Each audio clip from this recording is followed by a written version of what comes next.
El día de hoy, la presidenta Claudia Sheinbaum en la mañanera cumple lo que promete, que es jala a estos empresarios, ojalá a lleva a varios empresarios mexicanos y presenta lo que va a ser su consejo coordinador empresarial, ¿no? El consejo asesor empresarial. Presenta al consejo y presenta de qué se va a tratar. Pero además el canciller también habla sobre qué pasaría, ¿no?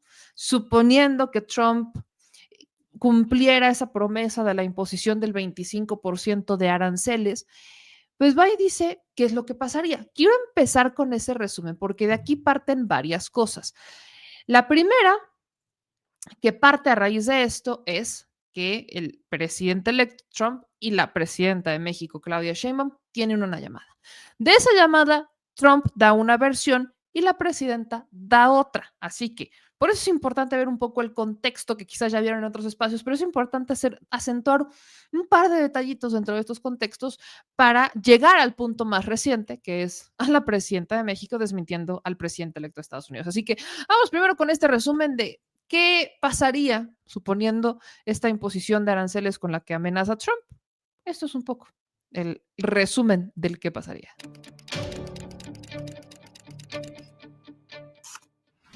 La imposición de aranceles de 25% de Estados Unidos a México tendrá un impacto negativo para las empresas de ese país y, por consiguiente, para los consumidores norteamericanos. En México están instaladas tres importantes empresas automotrices: General Motors, Ford y Stellantis. Actualmente, 88% de las camionetas pick-up de Ford que se venden en territorio norteamericano provienen de México.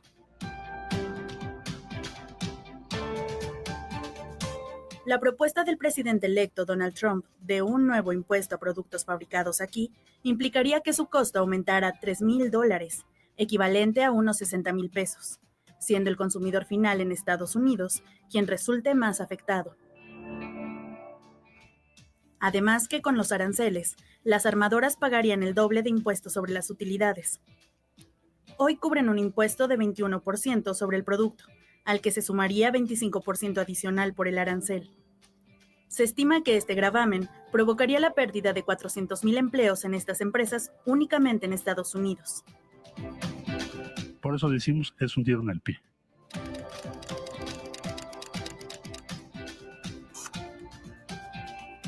Frente a ello, el gobierno de la presidenta Claudia Sheinbaum plantea reforzar el comercio entre México, Estados Unidos y Canadá. Y es que solo entre enero y septiembre pasados generó más de 1,776 billones de dólares, equivalente a un tercio del Producto Interno Bruto mundial.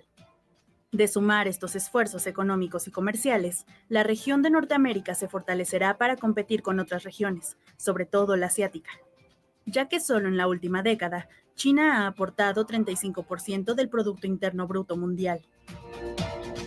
De ahí, la conveniencia de que la región optimice las cadenas de suministro y mantenga costos bajos, para garantizar que sus productos lideren en mercados globales. Punto de referencia. ¿Nos podemos fragmentar y dividir con acusaciones y tarifas? Porque si nos ponen una tarifa, nosotros ponemos otra, y Canadá pone otra, pues va a ser una división de no nunca acabar. O construimos juntos una región fuerte, competitiva y preparada para liderar el futuro y competir con otras regiones.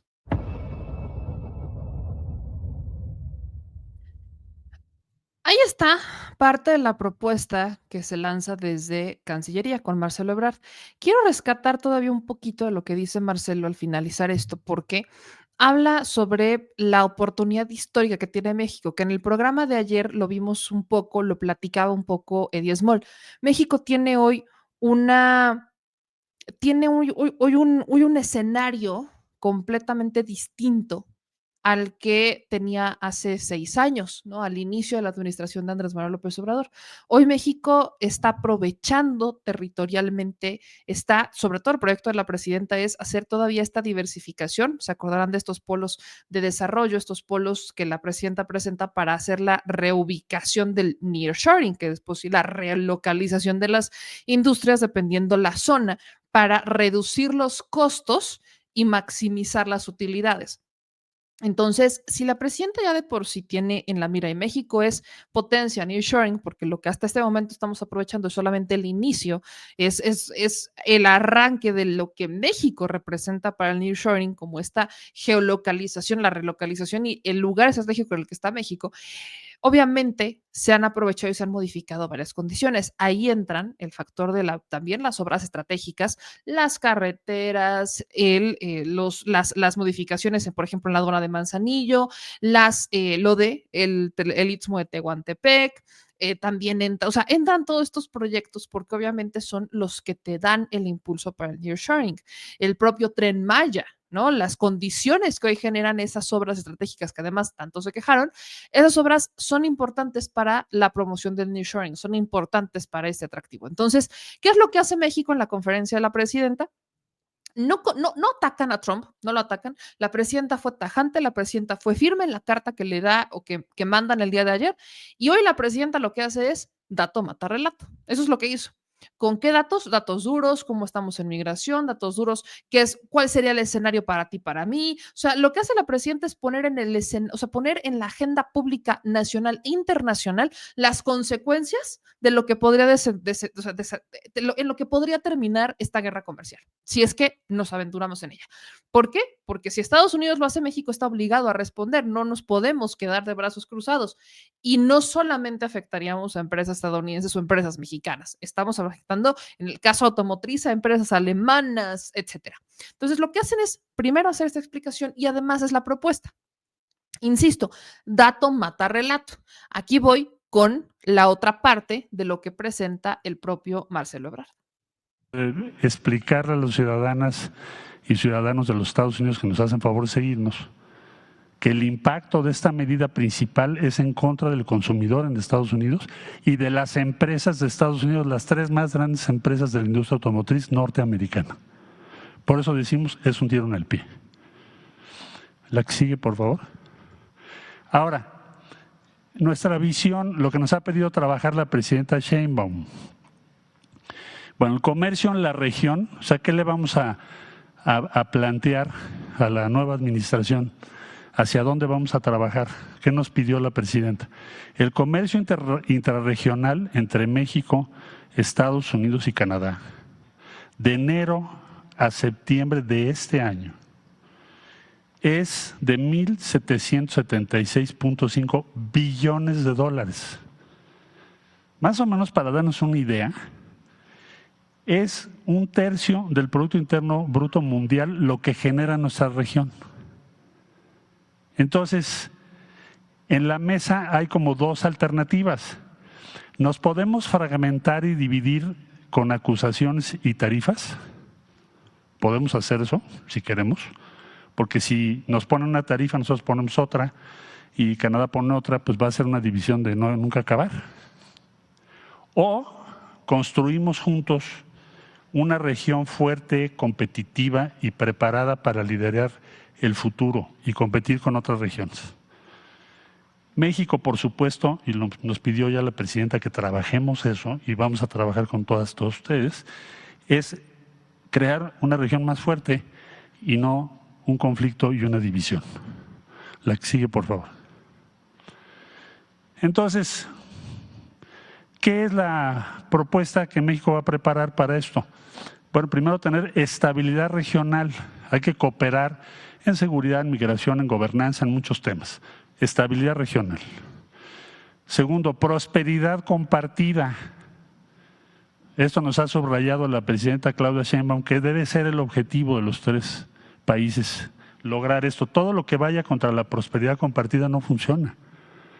Todo lo que sean impuestos innecesarios, encarecer productos, dificultar producción, va en contra de la prosperidad compartida que queremos. Aumentar la competitividad global. Bueno, que las tarifas nos fragmentan, dificultan la tarea de las industrias, hacen que se pierdan empleos, se pierde la competitividad y se afecta tanto a Estados Unidos en primerísimo lugar, pero también a los demás, a México y a otros socios. Entonces, debemos, ¿qué hacer? pues optimizar las cadenas regionales de suministro, mantener costos bajos, garantizar que nuestros productos lideren los mercados globales y trabajar en equipo, no dividirnos. Esto tiene muchas simpatías en México, en Estados Unidos y también en Canadá. Y pensamos que es una ruta adecuada, inteligente para la circunstancia que está viviendo el mundo. Muchas personas me han llamado del anuncio para acá, Presidenta, para mostrar su disposición, desde luego toda la industria automotriz, pero no solo la industria automotriz, la aeronáutica, la producción agropecuaria, bueno, todas las ramas financieras para apoyar la propuesta de México. Tiene un apoyo impresionante, muy amplio en los Estados Unidos y en todo el mundo. Entonces, Presidenta, estamos ya trabajando en esto, en la línea que usted nos dio, y también estamos acelerando las conversaciones con la Unión Europea para terminar la modernización del acuerdo con la Unión Europea y acelerar los acuerdos con países como Brasil en Latinoamérica y otras instrucciones que nos ha dado la Presidenta Sheinbaum. Ahí está, y me quedo con eso, porque justo lo que plantea Marcelo es lo que les digo, es la alternativa. O sea, Estados Unidos, esto es lo que va a pasar, es explicarle tanto a los mexicanos como a los estadounidenses cuál es el escenario al que nos enfrentamos si nos embarcamos en las decisiones políticas, porque no son estratégicas, son políticas de Donald Trump. Las consecuencias son graves. Pero lo que dice Marcelo es, tenemos salida, porque ya otros países y otras empresas internacionales están comunicándose con México para decir qué vamos a hacer. O sea, lejos de ponerse del lado de Estados Unidos, están poniendo del lado de México. De decir, yo sigo teniendo interés en participar en México, ¿cómo le hago? ¿Qué vamos a hacer? ¿Dónde le hacemos? ¿Dónde le entro? ¿Cómo no le entro? Y además está el tema de los BRICS, que ya lo menciona Marcelo, que están acelerando ciertos temas con Brasil. Entonces, lo que hacen en la mañanera es primero decir, no, o sea, ¿nos vamos a ocupar? Sí, pero tenemos plan A, plan B, plan C, que es algo que Díaz Moll mencionaba ayer. Pero el 2.0 es lo que ya presenta Altagracia Gómez, que es la coordinadora del Consejo Asesor de Desarrollo Económico, en donde da a conocer una serie de proyectos clave para el gobierno, como por ejemplo, liderar la primera misión 100% latina al espacio, la cual se haría de la mano de, por ejemplo, la astronauta Katia Echazarreta, sería obviamente de mano de ella, sobre todo para el 2027. También la integración del motor completo en México y el satélite mexicano. Entonces, Altagracia Gómez presenta a este consejo, o sea, lo presenta, lo anuncia y dice de qué se va a tratar. Ella coordina el Consejo Empresarial del Gobierno de México y presenta cuáles son las tareas. ¿Cuál es el punto clave aquí? Lo hecho en México es producto de excelencia. Volvemos a qué? Al comercio interno. A fortalecer la industria, a fortalecer a todos estos complejos industriales mexicanos, a fortalecer la regionalización, o sea, a fortalecer al empresariado mexicano. Fortalece al empresariado mexicano y entonces no solamente tienes bienes de consumo, sino que el propio empresariado mexicano que quiere aportarle y que le está apostando a México, no siempre depende de los internacionales. Algunas industrias sí, otras no. Vamos a escuchar un poco de lo que presenta Altagracia. De exportación, incluyendo alimentos, desde luego, industria química, etcétera, han tenido una política industrial definida y programas de apoyos que incentivan la inversión con dirección. Lo segundo era la importancia de la planeación, que el corto plazo no puede y no debe comprometer el largo plazo, por una parte, y que tanto la economía, el mercado y las empresas pueden y deben contribuir a resolver los problemas sociales, ambientales, locales y globales, y que en esto somos parte de la solución.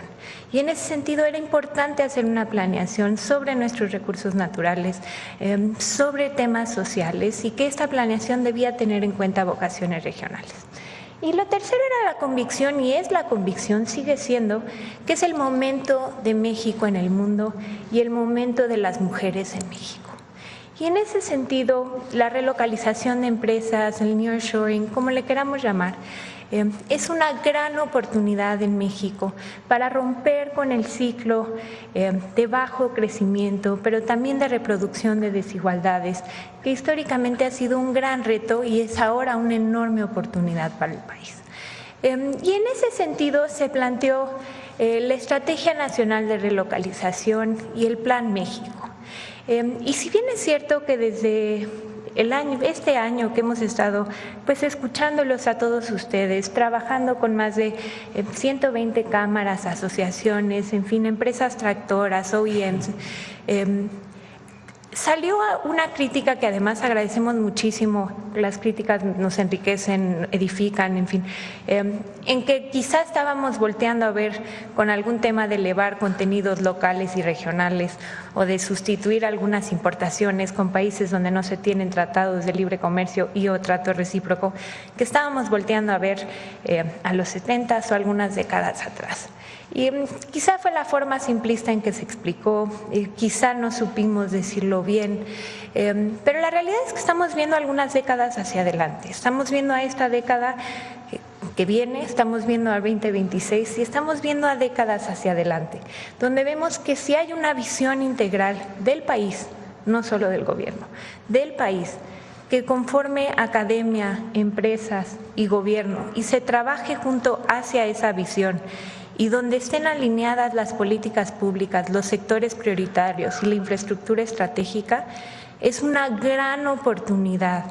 La nueva forma de globalización entendida como regionalización, donde el mundo está operando en distintos bloques, para desarrollar a nuestros proveedores locales, para no solo exportar más, sino exportar con más valor agregado, porque lo hecho en México, desde luego, es producto de excelencia o servicio de excelencia.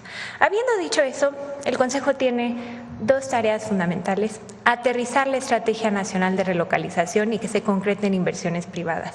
Para ello hay 10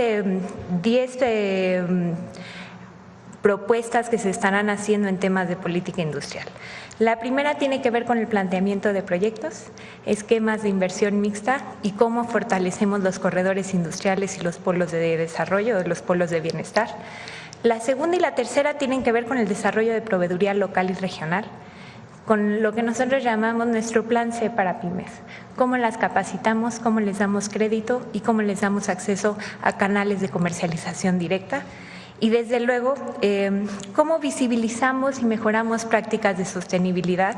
El lunes muchas de estas empresas nos estuvieron acompañando en la firma del Acuerdo Nacional para garantizar el derecho humano al agua, por ejemplo.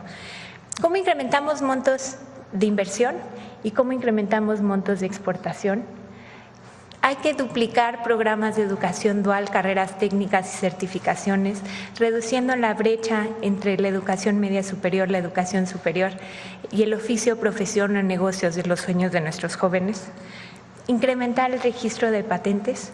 Somos uno de los países que más tiene ingenieros y que más tiene estudiantes egresados de carreras STEM y es momento que aprovechemos eso. Uno de nuestros grandes atractivos son nuestros jóvenes y nuestros jóvenes preparados. Desde luego, colaborar para reducir tiempos de inversión en conjunto con la Agencia de Transformación Digital.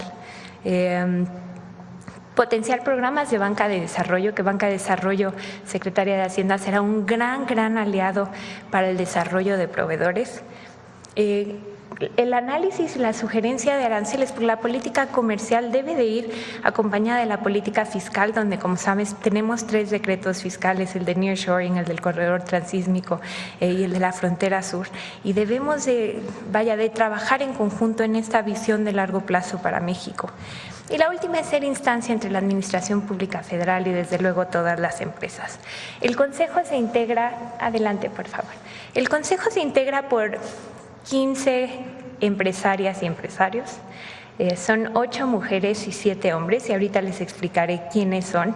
Están también los integrantes del Gabinete Económico, está desde luego Economía, que además funge como Secretaría Técnica, pero también está Hacienda, está Energía, está la nueva Secretaría de Ciencia, Humanidades, Innovación y Tecnología, Desde luego nos acompaña Salud y sus órganos reguladores y la Agencia de Transformación Digital y Comunicaciones. Energía, desde luego, que además ha sido una gran aliada y así lo seguirá haciendo.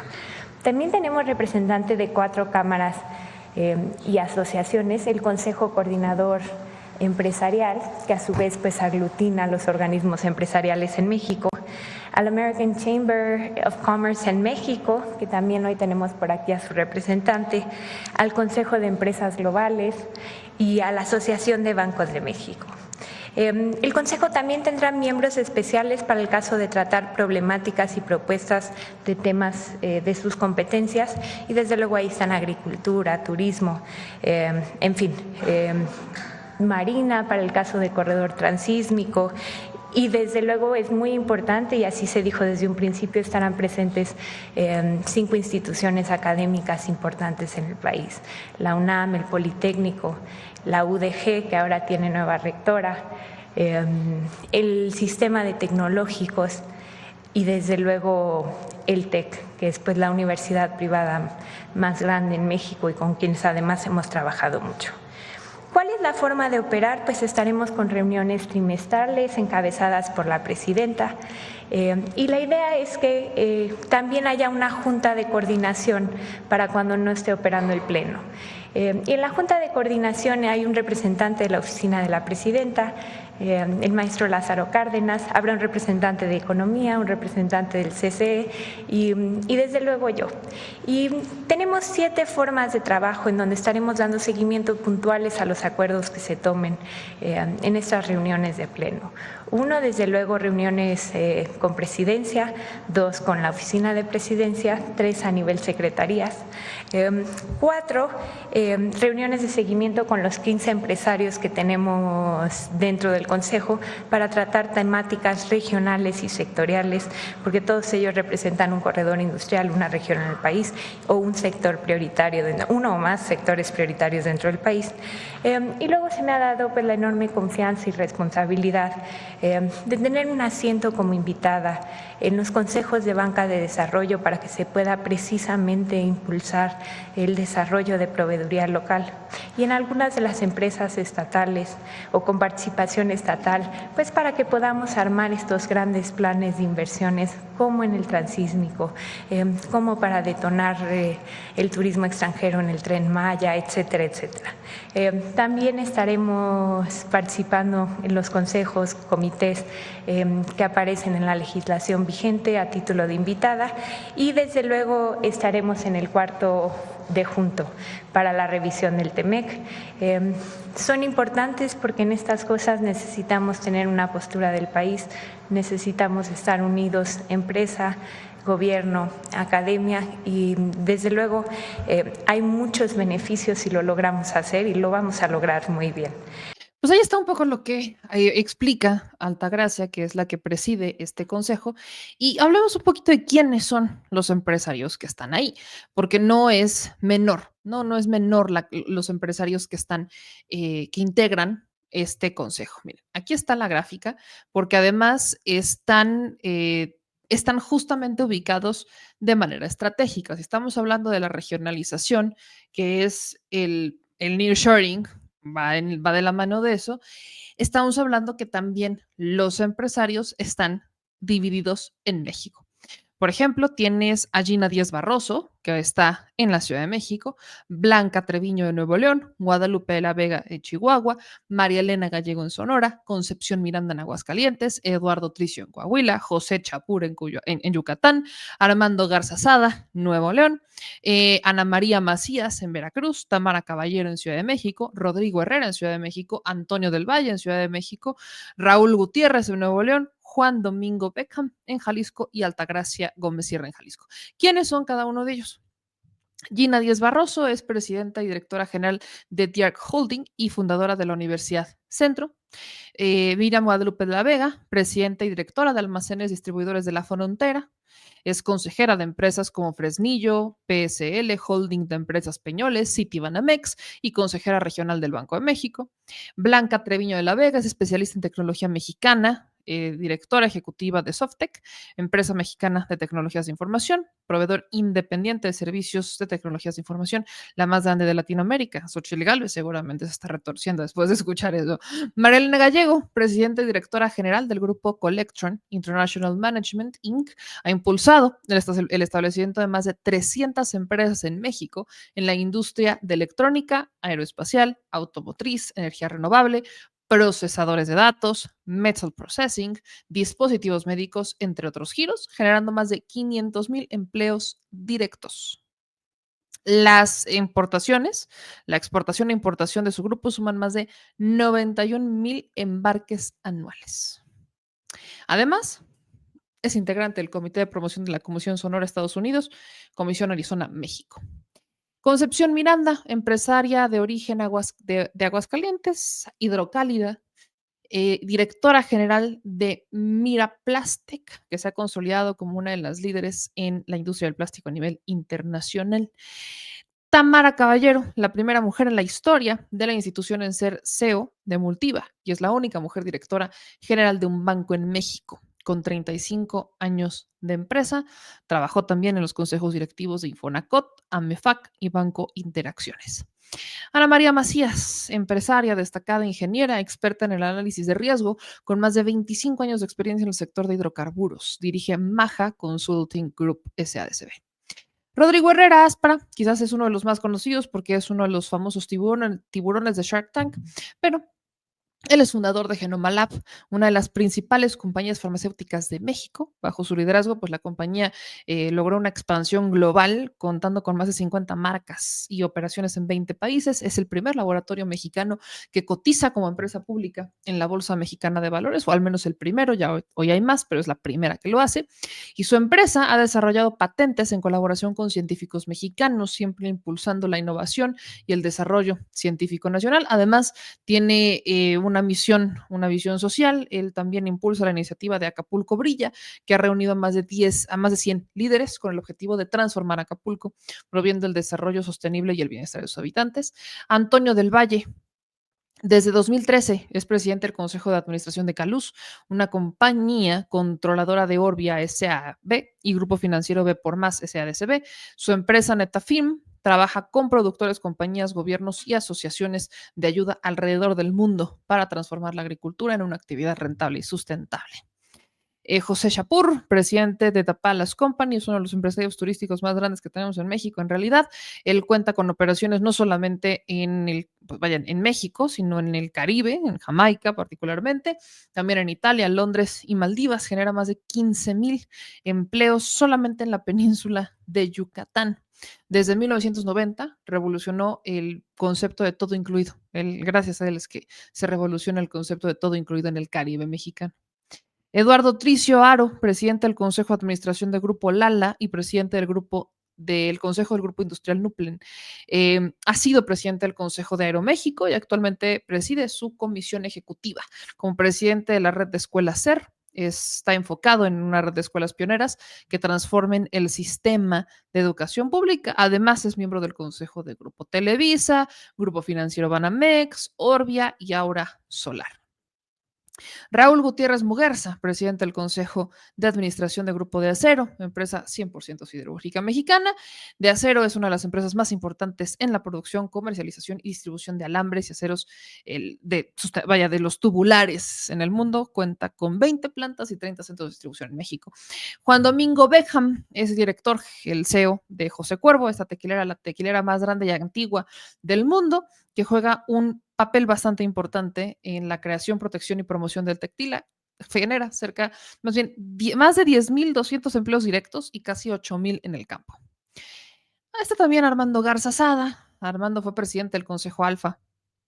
Tiene experiencia con empresas en petroquímica, autopartes, alimentos, telecomunicaciones y energía, y fue presidente del Consejo de Estudios Económicos del Sector Privado y de CAINTRA. Y obviamente Altagracia, que ella es la que preside el Consejo de Promoción Empresarial de Occidente.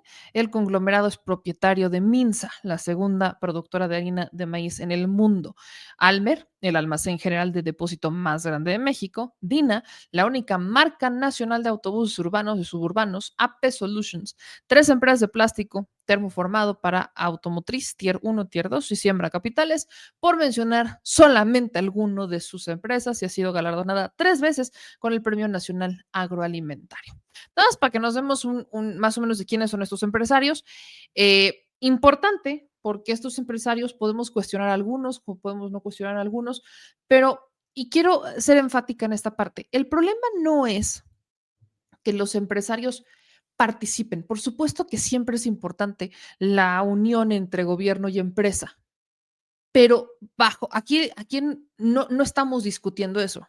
Creo que desde la administración de Andrés Manuel López Obrador dejamos muy claro que el problema no es ese. El problema es que el Estado tiene una obligación y una responsabilidad. Y el empresario genera empleos, sí, pero el empresario genera utilidades, no servicios públicos. Los empresarios con visión social además hacen visión social, ¿no? Tienen una visión social que de hecho es el modelo dentro de las empresas, la manera en la que trabajan al interior de sus empresas, cómo tratan a sus empleados, sus políticas, su visión, su misión y además la visión social que le pueden inyectar a diversas fundaciones y demás. Pero eso es un punto de aparte. O sea, eso es algo que no están obligados a hacer los empresarios. Ellos deciden si lo hacen. Entonces, ¿qué es lo que sí genera sí o sí un empresario? Pérdidas o utilidades. Entonces, ¿cuál es el rol que a nosotros nos preocupa? ¿El del empresario? No directamente. El rol que a nosotros nos preocupa es el del Estado. Si el Estado deja manga ancha y mano libre al empresariado, el empresariado va a buscar, además dependiendo del empresario, van a ver si agarran o no utilidades y de dónde las agarran. O lo que aquí se acostumbraba, que esa es la política neoliberal, privatizar absolutamente todo, que el empresario se haga cargo de obligaciones del Estado y entonces el gobierno se lava las manos y los empresarios no tienen responsabilidad para ofrecer un servicio público porque es, si lo compras, si te alcanza, te lo doy. Si no, no. Entonces, por eso es que aquí no es que haya, a ver, no es que haya empresarios malos o empresarios buenos. Es que hay gobiernos que a empresarios les dejaron hacer lo que quisieron y hay empresarios que tienen una visión distorsionada. Y hay algunos que no son empresarios, pero se visten de empresarios y en realidad sirven a intereses políticos. Por eso siempre es importante ver bajo qué dinámica es que van a estar colaborando empresarios y gobiernos. Eso es lo único en realidad que queremos saber. Si el Estado asume su responsabilidad, si el Estado entiende cuál es su responsabilidad, su obligación con los ciudadanos, y entonces suma a los empresarios, pero bajo ciertos límites, bajo el entendido de que una cosa es cómo se suma y cómo se integra y cómo apoya, y la otra es que le quiera deslindar responsabilidades, vamos en esa línea, no pasa nada. Y eso es justo lo que estamos viendo, que pasa desde la administración de Andrés Manuel López Obrador, desde que integran a Alfonso Romo, ¿se acordarán de eso? Bueno, ¿qué es lo que pasa? La presidenta dice, claro que los necesitamos, por supuesto, porque generan empleos, perfecto, claro que sí, pero yo tengo una obligación. Y mi obligación es resolver problemas, mi obligación es generar un estado de bienestar, mi obligación es sacar a la gente de la pobreza, mi obligación es no solamente generar empleo, sino que a través del legislativo generemos las condiciones para que el empresario tenga una obligación con el empleado. Y entonces, con lo que llega del IMSS, yo agarro eso y lo circulo y entonces doy buenos servicios de salud y doy buenos servicios, ahí tienen sus casas, o sea, la obligación del Estado es ese círculo, famoso círculo virtuoso que se está construyendo. Porque bien lo decía Eddie, yo también lo he visto y lo he escuchado de algunos, vaya, no voy a decir grandes empresarios, porque pues no, ¿verdad? Pero sí algunos amigos que yo no tendría problema en pagar más impuestos, porque aquí el tema es que muchos empresarios no le tienen miedo a pagar más impuestos. La razón por la que no lo hacen es porque no ven que esos impuestos estén reflejados. Por ejemplo, si hablamos en pro, ¿no? De que en un futuro, porque en este momento todavía no está sobre la mesa, en pro de que en un futuro se hable sobre una reforma fiscal. Supongamos que hay un mayor incremento de impuestos, pero aquí habla de a ver para quién. Si esos impuestos, supongamos, en una reforma, supongamos, viene este incremento a la base empresarial, lo primero que ellos van a preguntar no es, no los quiero pagar, lo primero que te van a preguntar es, ¿y a mí cómo eso me beneficia?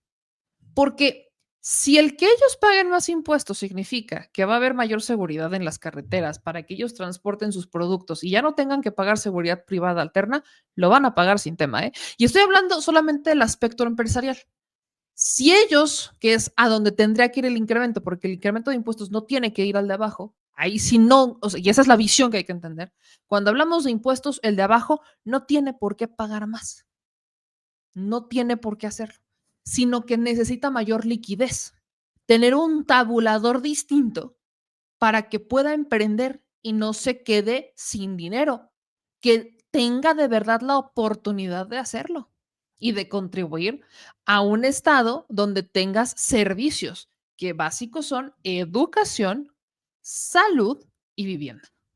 Entonces, si el Estado llega a garantizar eso, nadie en realidad se quejaría por pagar impuestos, porque estás viendo dónde están tus impuestos. Por eso es que, por ejemplo, en Noruega, en Dinamarca, en Suiza, ellos pagan un montón de impuestos y de verdad la tarifa de impuestos es altísima. ¿Les preocupa? No. ¿Por qué? Porque así como pagan el impuesto, así lo ven reflejado en los servicios. Así lo ven reflejado en el sistema de salud, así lo ven reflejado en las calles, así lo ven reflejado en el sistema de seguridad, así es como lo ven reflejado. ¿En este momento estamos ahí? Por supuesto que no. Todavía no llegamos y no estamos cerca de llegar, pero estamos en ese camino. Por eso es que no podemos ver a los, o sea, nunca hemos dicho ni lo diremos, veamos a los empresarios en mal.